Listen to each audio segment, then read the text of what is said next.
आज मैं कैकेयी अपने पुत्र राम को हर वचन से मुक्त करती हूँ। आज मैं अपने सारे वचन वापस लेती हूँ राम। हमारे साथ अयोध्या वापस चलो राम, हमारे साथ अयोध्या वापस चलो।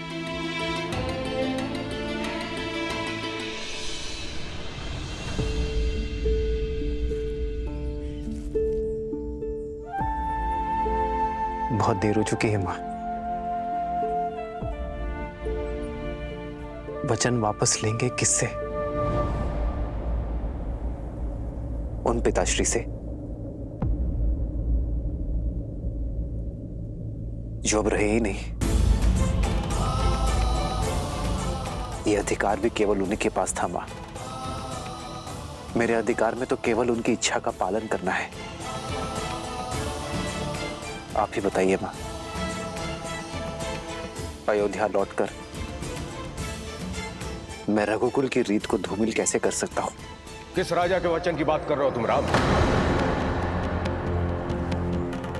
एक राजा के लिए राजधर्म ही सर्वोपरि होता है राम। तुम्हारे पिता महाराज दशरथ अपने अंतिम समय में एक स्त्री के मोह में आकर अपनी मति गंवा चुके थे। बुद्धि भ्रष्ट हो गई थी उनकी। उनके वचन को महत्व नहीं दिया जा सकता। ऋषि जबाली, आप भूल रहे कि महाराज दशरथ मेरे पिता भी हैं। आपका सम्मान करने का यह अर्थ नहीं कि मैं अपने पिताश्री के लिए अपमान सहूंगा। मेघों का काम है धरा पर अमृत बरसाना, और कई बार अतिवृष्टि हो जाने पर मेघों का दिया जल आकाश में उछाला नहीं जाता, उन्हें स्वीकार किया जाता है ऋषि जबाली। जिनके धर्म और नीति परायणता की सौगंध स्वयं देवता भी खाते हैं, उनके प्रजा और पुत्र होने के नाते मैं उनके वचन को लज्जित नहीं करूंगा, अपना कर्तव्य निभाऊंगा। पुत्र धर्म की नहीं, राज्य धर्म की बात करो कुमार। अयोध्या को तुम्हारी आवश्यकता है, तुम्हारी प्रजा को तुम्हारी आस है। वचन निभाने की नीति के बदले अपनी प्रजा को आहुति मत दो। वचन से बड़ा राज्य होता है। राज्य, वचन से बड़ा यदि राज्य है तो उन पितामह हरिश्चंद्र को देव मानकर क्यों पूजा जाता है ऋषि जबाली, जिन्होंने अपना वचन निभाने के लिए अपना राज्य, अपनी पत्नी, यहां तक कि अपने पुत्र का भी त्याग कर दिया। उन्होंने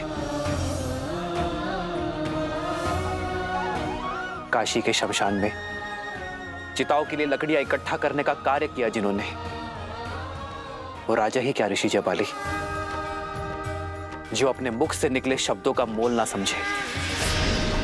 यथा राजा तथा प्रजा, प्रजा राजा के पदचिन्हों पर चलती है ऋषि जबाली। यदि मैंने अपना धर्म ना निभाया तो कल अयोध्या की प्रजा भी अधर्म के पथ पर चल निकलेगी। अपने वंश के लिए तुम्हारा समर्पण अविश्वसनीय है। राजा हरिश्चंद्र ने भी अपना दिया हुआ वचन निभाया था, अपने पिता का नहीं। वचन महाराज दशरथ ने दिए, तुमने नहीं। सच्चा धर्म प्रजा की इच्छा में है और उन्हें केवल राम चाहिए। अब किसे चुनोगे, राम, धर्म या अधर्म? ऋषि जबाली उचित कह रहे हैं, लौट जाइए राम। श्री राम को अयोध्या लौटना ही चाहिए।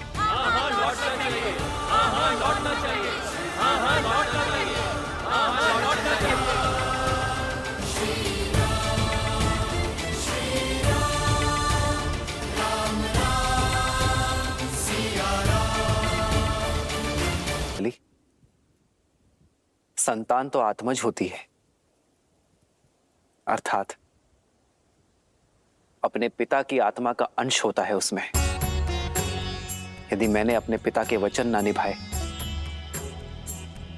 तो दोषी केवल पिताश्री की आत्मा ही नहीं, मेरी भी आत्मा होगी।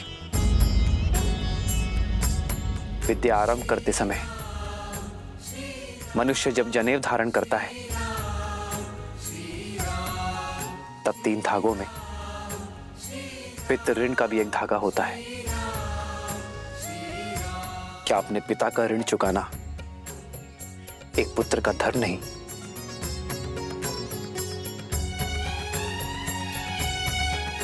उत्तर दीजिए ऋषि जवाली। राजा प्रजा का सेवक होता है राम, और तुम्हारा धन प्रजा की ओर है। यदि मेरी बात पर विश्वास नहीं है तो पूछो यहां पर उपस्थित हर एक अयोध्यावासियों से। कहिए, क्या मत है आप लोगों का? राम को क्या चुनना चाहिए, सिंहासन या फिर वनवास? सिंहासन।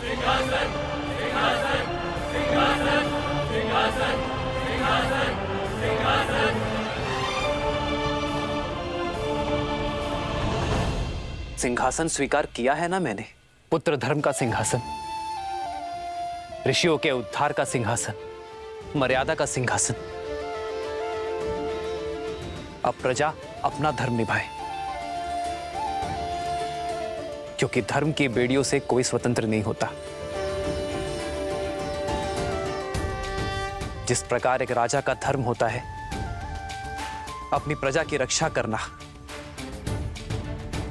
उसी प्रकार प्रजा का धर्म होता है अपने राजा के आज्ञा का पालन करना, उनका सम्मान करना। ये मेरे पिताश्री के वचन थे कि मेरा भाई भरत अयोध्या का राजा बने, अयोध्या का राजपाट संभाले। और रही बात अयोध्या का सर्वश्रेष्ठ राजा बनने की,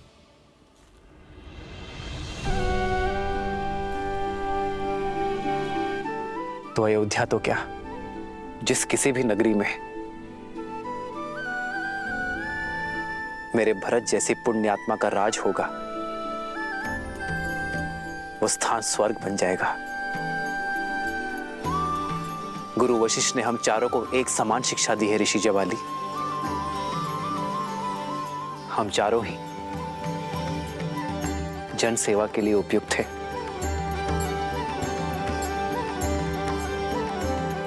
ऋषि जवाली, मैं आपसे और मेरी प्रिय अयोध्या की प्रजा से पूछता हूं,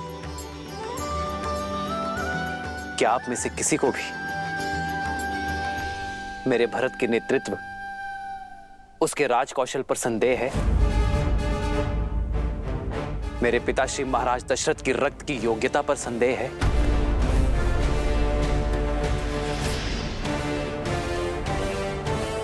यदि आप में से कोई भी मुझे मेरे भरत की एक त्रुटि, एक दोष, एक अवगुण बता दे जिस कारण उसे अयोध्यापति नहीं बनना चाहिए,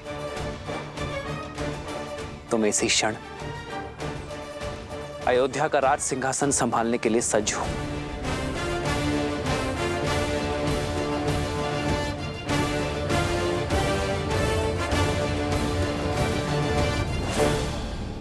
मैं हार गया गुरु वशिष्ठ।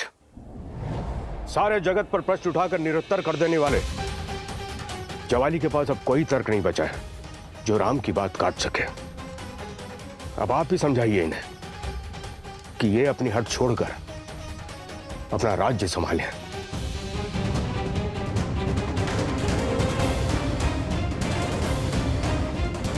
भरत और आप सबकी भांति राम के सामने एक याचक बनकर आया, और याचक को केवल अपना स्वार्थ साधना होता है। उसके लिए उचित अनुचित, धर्म अधर्म, न्याय अन्याय की रेखा धूमिल हो जाती है। इस पल मैं भी ये निर्णय करने में असमर्थ हूं।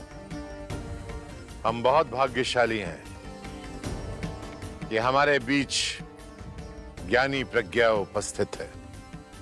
मिथिला नरेश जनक, अब धर्म की लाज आपके हाथों में है। बताइए राजा जनक, क्या निर्णय है आपका?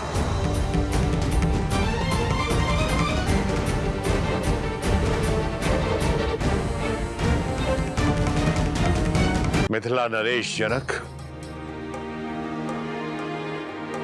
अब धर्म की लाज आपके हाथों में है। आप जो भी निर्णय लेंगे हम सभी को बाध्य है। बोलो राम, क्या तुम्हें महाराज जनक का निर्णय स्वीकार होगा? आचार्य, आप केवल हमारे गुरु ही नहीं, पिता तुल्य है हमारे। आप धर्मात्मा हैं। आप जो भी निर्णय लेंगे वो मुझे सहर्ष स्वीकार होगा। भरत, तुम्हें तो कोई आपत्ति नहीं है? नहीं गुरुदेव। महाराज जनक धर्मात्मा ही नहीं, हमारे धर्म पिता भी है। किंतु एक विनती है इनसे कि निर्णय लेते समय धर्म के साथ मेरे प्रेम का भी मान रखिएगा। बताइए राजा जनक, क्या निर्णय है आपका?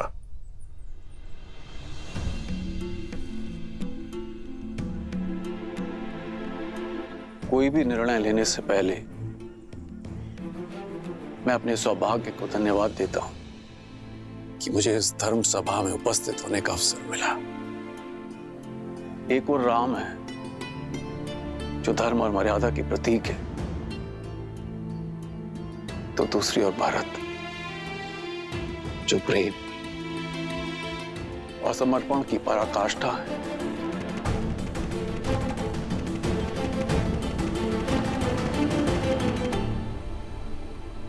हे महादेव, ये निर्णय कठिन है।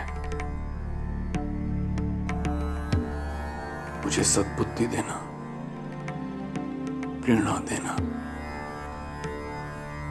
ताकि मैं उचित निर्णय ले सकूं। हर हर महादेव।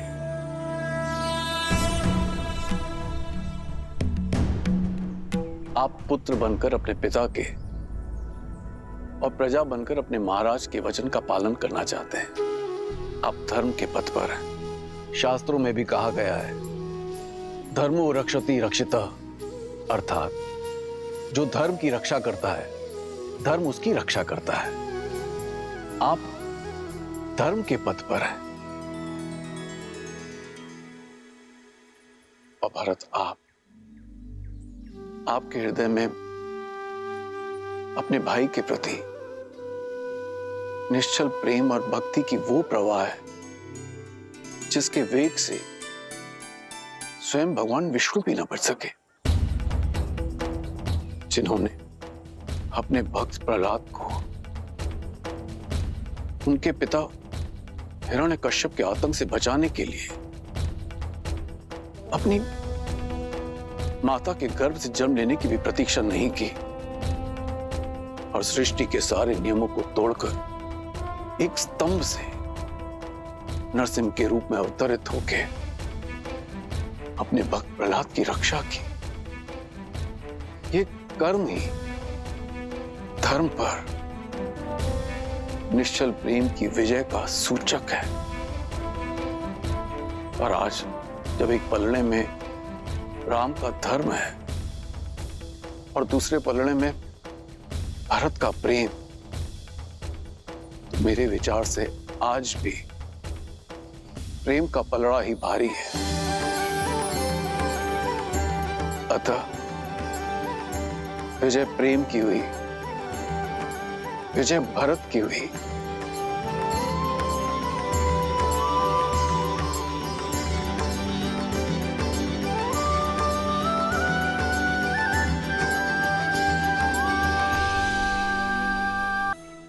इसका अर्थ है कि मैं अपने भैया को अयोध्या ले जा सकता हूं, अपनी इच्छा पूर्ण कर सकता हूं। किंतु प्रेम के भी अपने कुछ नियम होते हैं कुमार। प्रेम में पहले उनके विषय में सोचा जाता है जिनसे हम प्रेम करते हैं। प्रेम में स्वार्थ नहीं, समर्पण का सहारा लिया जाता है, ना कि अपनी इच्छा पूर्ति का। इसीलिए मेरा परामर्श आपसे यह है कि आप निस्वार्थ भाव से, निश्चल प्रेम से स्वयं श्री राम से पूछें कि उनका निर्णय क्या है, उनकी प्रसन्नता किसमें है।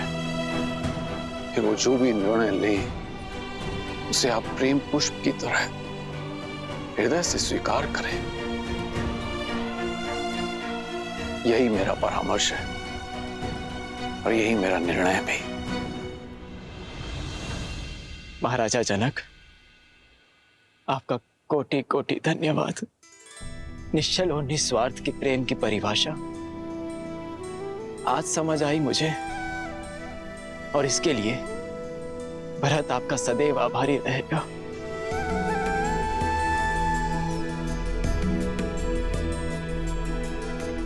अब तक तो केवल अपने कर्तव्य और कीर्ति की समझ थी मुझे, किंतु उचित और अनुचित का बोध अब समझ आया। मेरे भैया ने अपने पिताश्री के वचनों का पालन करना स्वीकार किया, किंतु इन्हें मेरी भी एक इच्छा स्वीकार करनी होगी, और ये मेरा निर्णय है। या तो भैया सिंहासन स्वीकार करें या मैं मृत्यु का आलिंगन करूंगा।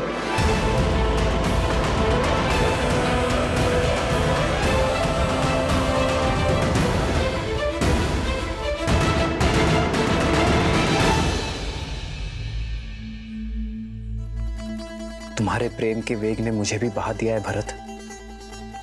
तुम मुझे अयोध्या के राज सिंहासन पर बैठते देखना चाहते हो ना, तो वही सही। तुम्हारी प्रसन्नता के लिए मुझे वो भी स्वीकार है। सच भैया? हाँ भरत, किंतु पिताश्री के वचन को झुठलाने का साहस मुझ में अब भी नहीं है। मुझे 14 वर्ष का वनवास काट कर आने दो भरत। उसके बाद मैं तुमसे अयोध्या का राज सिंहासन स्वीकार कर लूंगा।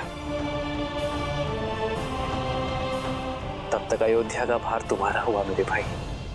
आप महान भैया, आप महान।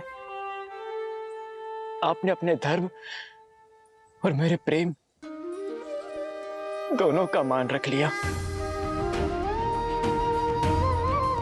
कदाचित मेरे लिए इन पापों का यही दंड है कि 14 वर्षों तक आपके वियोग की असहनीय पीड़ा को मुझे सहना होगा भैया।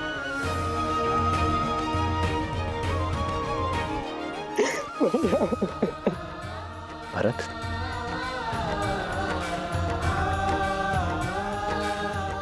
क्या हृदय भी कभी शरीर से भिन्न होता है भरत?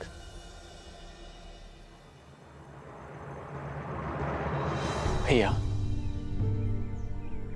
आप जो कह रहे हैं वो सब स्वीकार है मुझे, परंतु यदि मैं आपसे कुछ मांगूं तो क्या आप दोगे?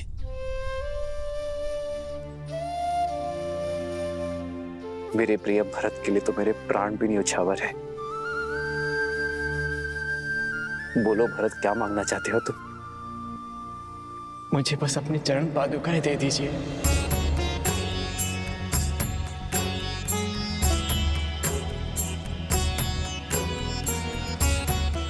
अयोध्या का राज्य भार बहुत बड़ा है भैया, और जिस सिंहासन पर मेरे भैया राम का अधिकार हो, उस सिंहासन पर बैठने का मैं दुस्साहस नहीं कर सकता। अयोध्या और अयोध्या का राज सिंहासन आपकी प्रतीक्षा करेंगे। प्रतीक्षा के इन क्षणों में आपकी चरण पादुका को राज सिंहासन पर रख अपना कर्तव्य निभाऊंगा।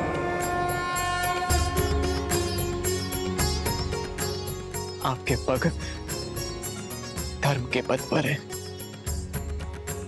और आपके चरणों में पड़ी पादुकाओं को राज सिंहासन पर रखने से हमारी अयोध्या से धर्म का लोप नहीं होगा भैया।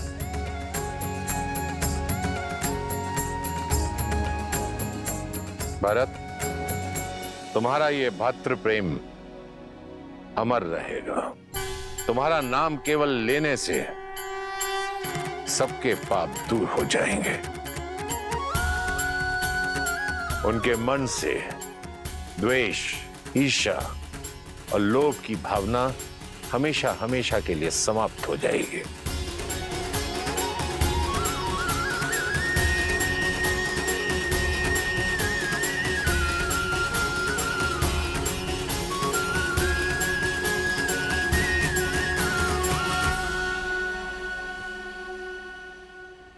आदर्श और मर्यादा की है ये कथा महापावनम, काटे मद श्री से मिलाने श्रीमद् रामायणम, श्रीमद् रामायणम, श्रीमद् रामायणम। इन पर अपने पैर रख के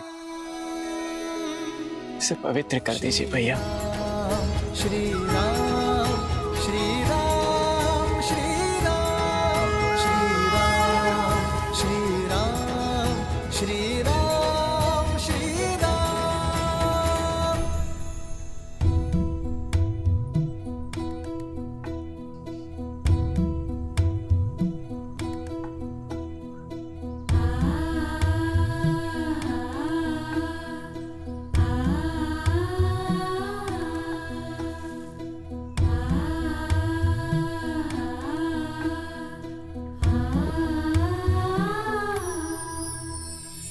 राम भक्त ले चला रे राम की निशानी, राम भक्त ले चला रे राम की निशानी, शीश पर खड़ाऊ अखियों में पानी, राम भक्त ले चला रे राम की निशानी। आपके आदेश का पालन कर रहा हूं भैया। न जाने किस जन्म का दंड भोगूंगा मैं इन 14 वर्षों के वियोग में, किंतु स्मरण रहे 14 वर्ष, केवल 14 वर्ष। यदि एक क्षण भी अयोध्या लौटने में आपने विलंब किया तो अपने प्रिय भरत के निर्जीव शरीर से भेंट करेंगे आप।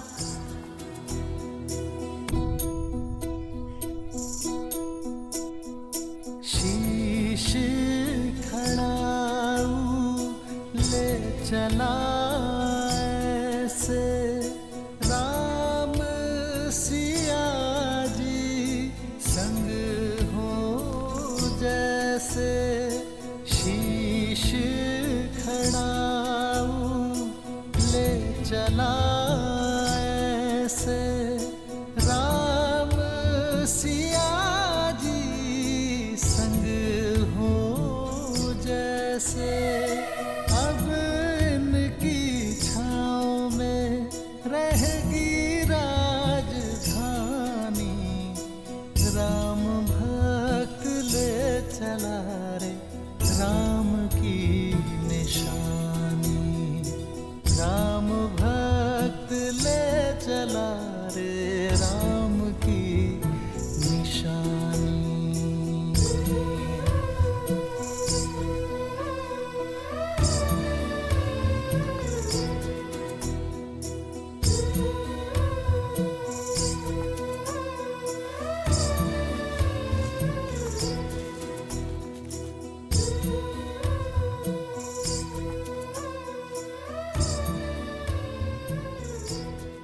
जितना पवित्र भरत का मन है उतनी ही पवित्र उसकी भ्रातृ भक्ति है।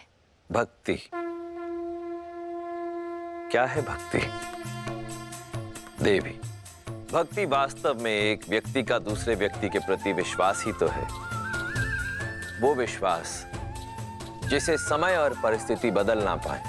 भरत की श्री राम के प्रति भक्ति, धर्म और सत्य के प्रति विश्वास, इसी का उदाहरण है वो विश्वास जिसके लिए व्यक्ति अपनों से, संसार से, यहां तक कि स्वयं से भी लड़ जाए।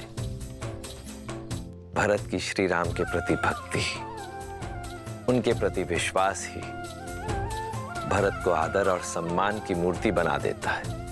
सत्य कहा आपने। ऐसे प्रेम का भला कोई शत्रु कैसे हो सकता है? भरत से बड़ा भक्त इस संसार में कोई अन्य हो ही नहीं सकता।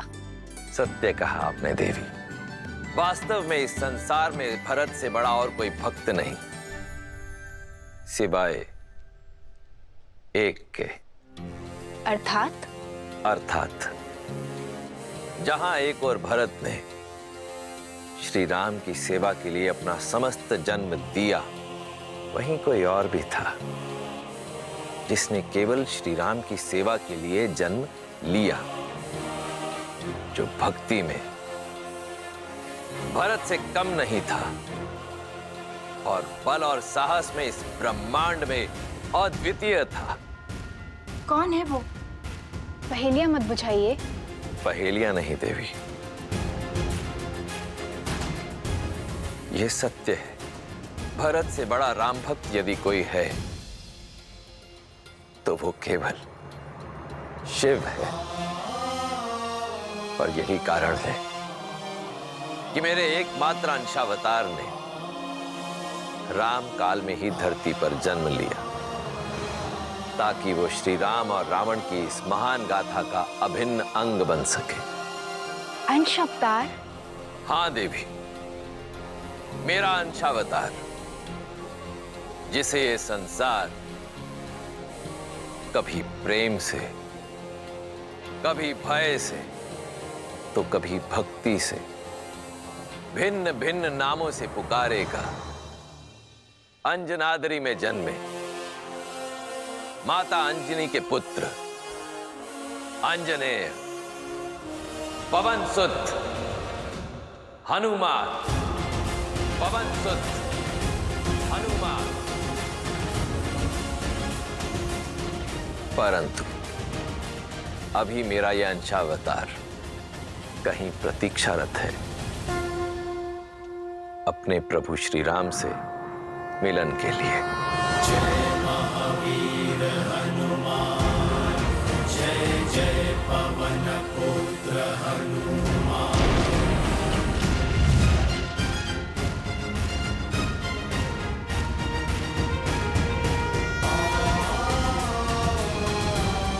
राम राम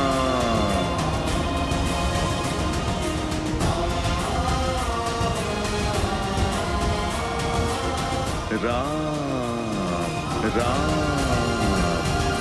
बजरंग बली हनुमान, जय जय महाबली हनुमान। राम राम।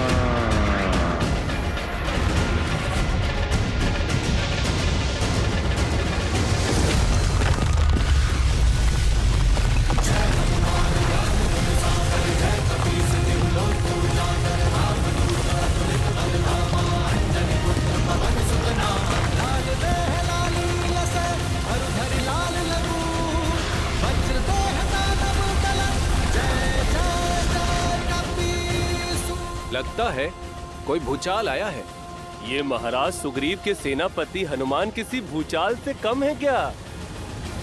राम राम।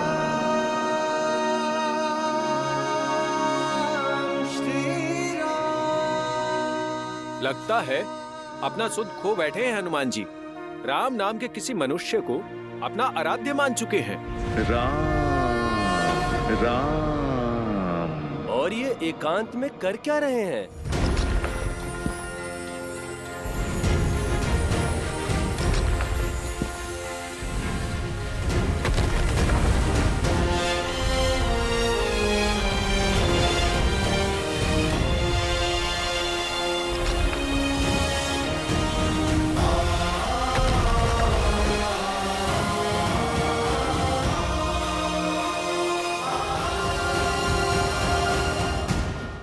जाने राम नाम का जाप क्या क्या करवाएगा इनसे।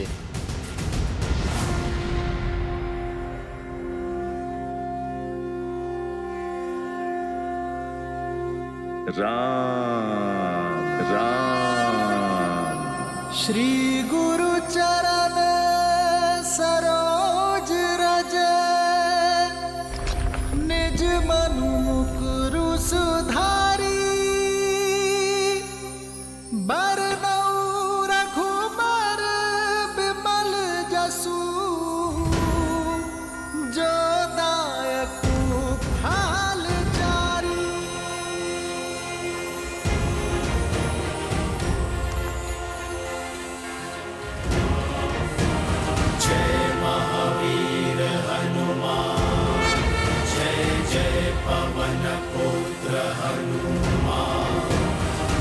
बजरंग बली हनुमान, जय जय महाबली हनुमान। राम राम। जय हनुमान ज्ञान गुण सागर, जय कपीस तिहु लोक उजागर। रामदूत अतुलित बल धामा, अंजनी पुत्र पवन सुत नामा। राम।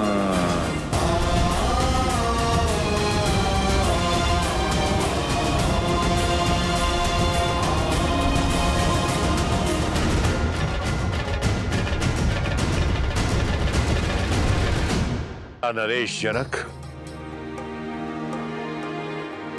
अब धर्म की लाज आपके हाथों में है। आप जो भी निर्णय लेंगे हम सभी को बाध्य है। बोलो राम, क्या तुम्हें महाराज जनक का निर्णय स्वीकार होगा? आचार्य, आप केवल हमारे गुरु ही नहीं, पिता तुल्य है हमारे। आप धर्मात्मा हैं। आप जो भी निर्णय लेंगे वो मुझे सहर्ष स्वीकार होगा। भरत, तुम्हें तो कोई आपत्ति नहीं है? नहीं गुरुदेव। महाराज जनक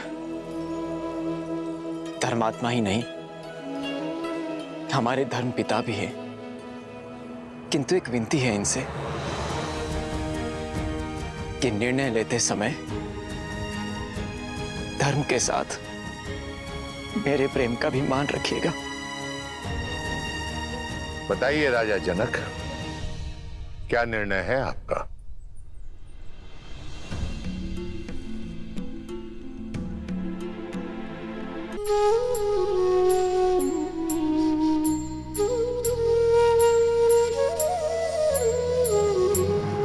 भोर से रात्रि हो गई पर कुमार भरत जो कि त्यों खड़े हैं। ना जाने क्या करने वाले हैं कुमार भरत।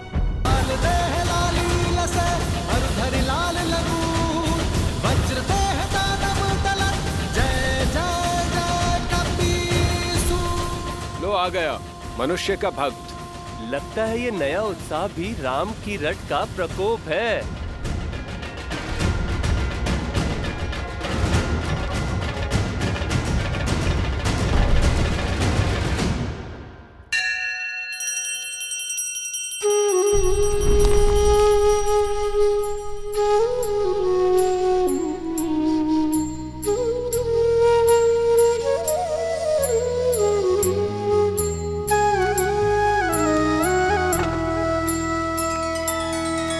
श्री रामचंद्र कृपालु भजु मन हरण भव भय दारुणम। नव कंज लोचन कंज मुख कर कंज पद कंजारुणम। कंदर्प अगणित अमित छवि नव नील नीरज सुंदरम। पट पीत मानहु तड़ित रुचि सुचि नौमि जनक सुतावरम। श्री राम श्री राम श्री राम श्री राम श्री राम श्री राम श्री राम श्री राम श्री राम श्री राम श्री राम श्री राम श्री राम श्री राम श्री राम श्री राम।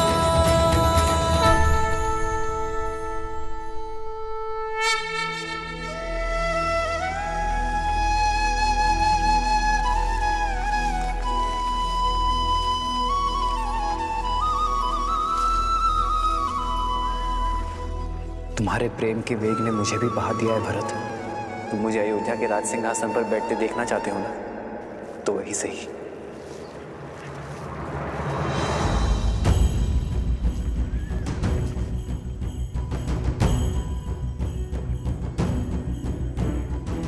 मुझे 14 वर्ष का वनवास काट कर आने दो भरत। उसके बाद मैं तुमसे अयोध्या का राज सिंहासन स्वीकार कर लूंगा। तब तक अयोध्या का भार तुम्हारा हुआ मेरे भाई।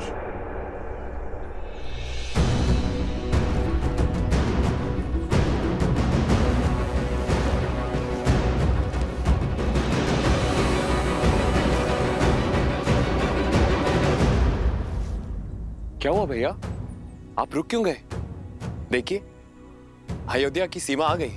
इसीलिए तो रुक गया शत्रुघ्न। तुम इसी क्षण अयोध्या जाकर राज सिंहासन यहां लेकर आओ। कुमार भरत, ये क्या कर रहे हैं? सिंहासन यहाँ लाकर क्या करेंगे? कोई शंका नहीं भैया, आदेश का पालन होगा। प्रस्थान कर। जी भैया।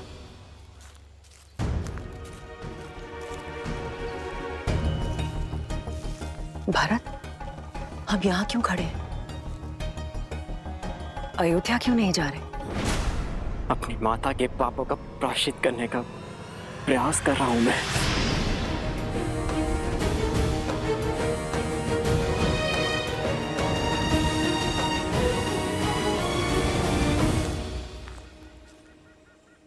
पुत्र, अब पादुकाएं नीचे रख दो। कब से ऐसे ही हो? कुछ क्षण सांस ले लो और मुझे बताओ, उलझन क्या है? नहीं माता, ये पादुकाएं मैं नीचे नहीं रख सकता। मेरे राम भैया की ये पादुकाएं भरत के जीवित रहते तो भूमि पर नहीं रखी जाएगी। इन्हें इनके उचित स्थान पर रखना होगा। उसके पश्चात मैं आपसे जी भर के वार्तालाप कर सकता हूं, किंतु इस क्षण नहीं।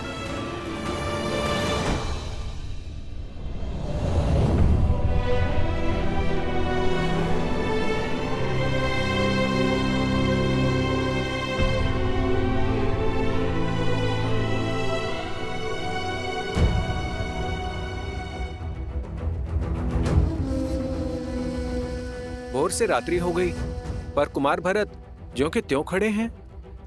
हाँ, सही कह रहे हो। ना तो श्री राम जी की पादुका नीचे रख रहे हैं और ना ही अयोध्या में प्रवेश कर रहे हैं।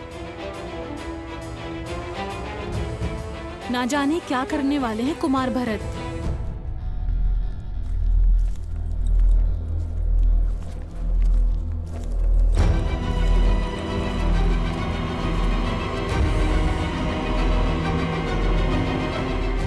सिंहासन आ गया भैया। इस राज सिंहासन को यहां रख दो शत्रुघ्न। मेरे राम भैया ने यहीं से माटी उठाई थी।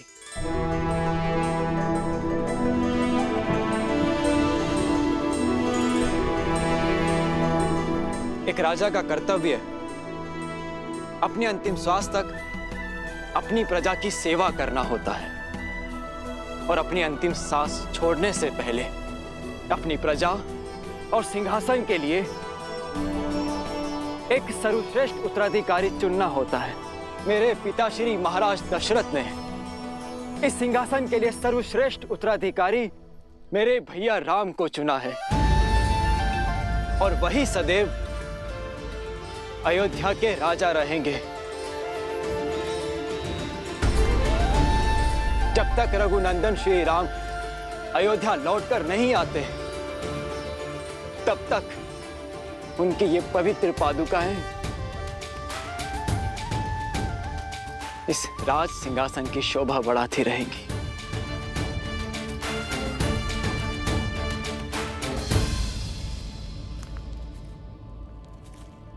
पुत्र भरत, ये तुम राजमहल में भी तो कर सकते थे। नहीं माता, जब राजा वनवास पे हो तो सिंहासन राज आवास में क्यों? भैया की अनुपस्थिति में हमारी प्रजा मुझे राजा समझने की भूल कर सकती है। और माता, मैं भी तो एक साधारण मनुष्य ही हूं। अयोध्या में रहते हुए, वहां का राजकाज करते हुए, यदि एक क्षण के लिए भी मेरे मन में राजा होने का विचार आया तो मुझे तो नरक में भी स्थान नहीं मिलेगा माता। और इसीलिए मैंने निर्णय लिया है कि जब तक मेरे राम भैया लौट कर नहीं आते, तब तक मैं भी अयोध्या में पग नहीं धरूंगा।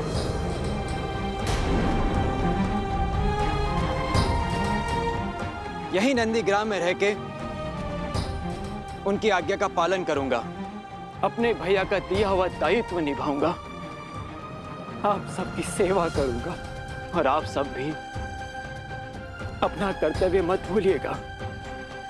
मत भूलिएगा कि अयोध्या पर केवल हमारे श्री राम का अधिकार है और मैं अयोध्या अपने महाराज के साथ ही लौटूंगा 14 वर्षों के बाद।